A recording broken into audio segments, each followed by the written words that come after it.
Marija Šaršuna, jeb skolotāja Mārīte, kā viņu mīļi sauc audzēkņi un kolēģi, ir ilgadēja sporta skolotāja, kuras darba stāsts ir gandrīz 50 gadi, no kuriem pēdējie 44 ir pavadīti Špoģu vidusskolā. 4. klasē skolotāja Marija piedalījās savās pirmajās sporta sacensībās, iegūstot pirmo vietu 100 metru skrējienā.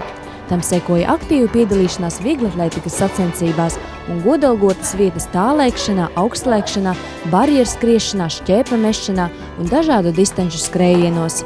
Tāpat labi panākumi tika gūti basketbolā, volejbolā un slēpošanā. Marija bija vairāk kārtēja Preiļu rajona čempioni krosos, un viņai kādu laiku piederēja Preiļu rajona rekords tālēkšanā.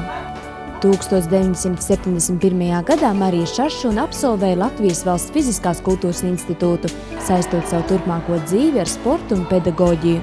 Arī tagad skolotāja atzīst, ka spēku un enerģiju viņai dod bērnu sabiedrība. Tāpēc darbs skolā viņai joprojām ir mīļš, neskatoties uz to, ka jau ir nopelnīta atpūta pensijā.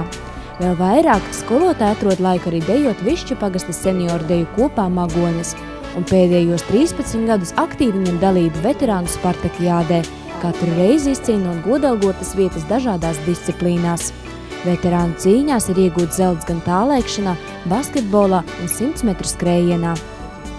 Ražīgajā darba mūžā viņa ir vadījusi ne tikai sporta stundas, bet arī tautas deju kolektīvu un vieglatlētikas pulciņu, izaudzinot nevienu labu sportistu, kuri aizstāvēja skolas godu gan vietējā, gan republikas mērogā.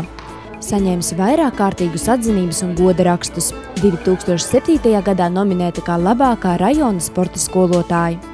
Ar mīļu vārdu viņu atceras skolas absolventi, kas viņu raksturo kā sirsnīgu un gaišu cilvēku, skolas gadus atminoties ar skaistām atmiņām. Viņa noteikti ir ļoti izpalīdzīga, vienmēr mūs atbalsta grūtos brīžos. Viņa bija man arī klases audzinātāja, tāpēc viņu tā kā vairāk pazīstu. Un jā, jauka, izpalīdzīga, ļoti strādīga, ļoti čakla. Un vienmēr uztraucās par mums, par to, lai mums viss labi izdodās. Un tiešām viņa pat daudz dažbrīd uztraucās par mums. Vairāk arī par sevi varbūt vajag padomāt. Un tā, jā, ļoti pozitīvs cilvēks. Agrāk bija tie matrači, teiksim, augstslēkšanai, bet bija parasti tādi no paralona iekšā sabāzt. Un tad mēs vienu dabūjām vaļā, izplēsām un visu paralonu pa sporta zāli izmētājām un pēc tam dabūjām mizā. Un es arī atceros, viņa bija korekta pret saviem kolēģiem, skolotājiem.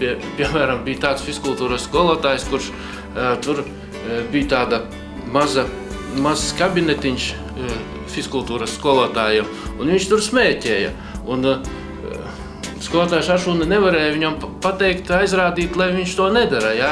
Bet viņa, kad mēs nācām uz vieglatlētikas nodarbībām pēc stundām, viņa teica, kā man sāp galva, jo viņš tur visu dienu tajā kabinetā piesmēķēja tas otrs skolotājs. Lūk, bet tātad viņa ļoti arī korekti pret saviem kolēģiem attiecās. Skolas sirdspuksti ir skolēni, bet skolas stiprums skolotāja. Ja skola ir lukturis, kas dāvā gaismu, tad skolotāja šī luktura liesmiņo. Es domāju, ka skolotāja Mārīte Šaršuna ir tā iedegusi savu liesmiņu, ka tik daudzus gadus nostrādājusi vienā darba vietā ar tādu lielu darba pieredzi, ar tādu bagātu darba gadu nastu. Un enerģijas viņai vēl ļoti daudz. Tagad tādos gados viņa vēl sporto brauc sacensībās. Es domāju, ka tas ir ļoti liels tāds sasniegums. Skolotāja Mārīte vienmēr pārdzīvo par saviem skolniekiem un jūt līdzi viņu panākumiem un neveiksmēm. Viņa ir aktīva un dzīvespriecīga, ar savu piemēru aicinot citus sportot, lai saglabātu veselību un spirktumu. Kur jūs rodat spēku tik daudzām aktivitātēm? Ziniet,